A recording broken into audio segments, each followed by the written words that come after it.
வணக்கம். இன்றைக்கி நம்ம பார்க்க போகிற டாபிக் என்னென்னா அசம்பிளிங். அதாவது ஃபர்ஸ்ட் ஸ்டாண்டர்டில் தேர்ட் டேர்ம்லேயே அசம்பிளிங் அப்படின்னு ஒரு டாபிக் மேக்ஸில் கொடுத்துருப்பாங்க. அது ஜஸ்ட் லைட்டாக கவர் பண்ணியிருப்பாங்க. ஸோ இந்த டாஸ்க்கை வந்து பூந்தமல்லியில் செகண்ட் ஸ்டாண்டர்ட் படிக்கிற கிருஷ்வின் அப்படின்றவர் தான் இந்த டாஸ்க்கை வந்து எடுத்திருக்காரு.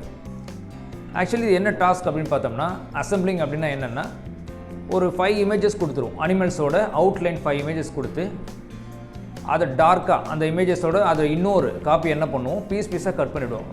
அதோட லெக்ஸ் தனியாக, பாடி, ஹெட், டெய்ல் எல்லாமே தனித்தனியாக வந்து கட் பண்ணி அந்த 5 அனிமல்ஸோட பார்ட்ஸ் எல்லாத்தையுமே ஷஃபிள் பண்ணிவிடுவோம். இப்போ ஷஃபிள் பண்ணிட்ட பிறகு இவங்க எடுத்து என்ன பண்ணணும், அந்த அவுட்லைனில் வந்து ஸ்டிக் பண்ணணும். இதை வந்து ரொம்ப ஷார்ட் டைமில் வந்து கம்ப்ளீட் பண்ணணும். இதுதான் டாஸ்க். இது ரொம்ப கன்ஃபியூஸான டாஸ்க் தான். ஏன்னா செகண்ட் ஸ்டாண்டர்ட் படிக்கிற ஸ்டூடெண்ட் வந்து நம்ம ஷஃபிள் பண்ணாலே கன்ஃபியூஸ் ஆகிடுவாங்க. ரொம்ப கஷ்டம் தான் நாங்கள் நினச்சோம்.